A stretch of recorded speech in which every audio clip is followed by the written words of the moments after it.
Hey everyone, it's Kino here. Supta Padangusthasana is a lying down forward bend or reclining forward bend that comes in the second half of the Ashtanga Yoga primary series. It's not just about flexibility, but is a balance between strength and flexibility. So let's take a look at the dynamics of that posture. You would jump through and straighten your legs and then exhale and lie down. So after you lie down, you want to suck in the low belly. Then you're lifting your right leg. Now when you lift the right leg, avoid any turnout, avoid bending your knee, just keep the head of that right femur straight into the hip socket right here. Then you're going to take your left hand, place it onto the left thigh. You're going to reach up, flex your foot so you can hold on here, stabilize your pelvis, and then stabilize that left leg. Then exhale and lift up, all right? So you'll notice my head is nowhere near my knee. I'm doing this all with the core strength of my body, and this would be all about the strength. Now, rather than being all about the strength, you want a balance between strength and flexibility. So you're going to bring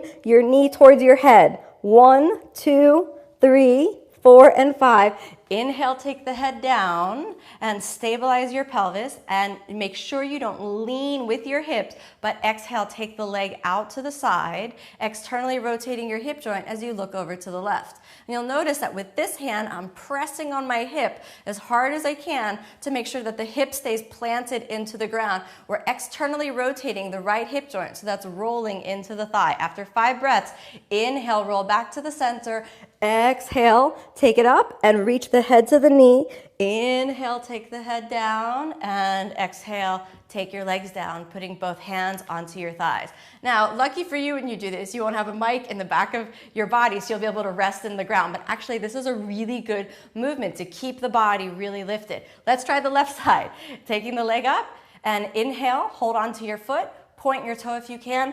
Exhale, take your body up, and I really want you to try this for a moment. Imagine that you're so strong, and I'm not that strong yet, so you could touch your head to your knee without moving back. But because we want that balance, remember, don't externally rotate. Keep that leg in parallel. Bring the head towards the knee. 1, 2, 3, 4, and 5, and then inhale, take the head down, and now watch what goes on in that left hip joint, especially around the outside of the left thigh. Exhale, take the leg down, out to the side, reach over. Now here's what you want to avoid. If I lean over, you can see my pelvis come off the ground. We want to avoid that. So that's what this hand is doing. You're pressing your pelvis into the ground even if your leg remains up. You want to ideally press so much into your pelvis that your left hip releases and you can look over your left shoulder. But if you can't do that, you just leave the leg wherever it is. After 5 breaths, inhale, come back to the center. Exhale, take it up. Let it reach into your head.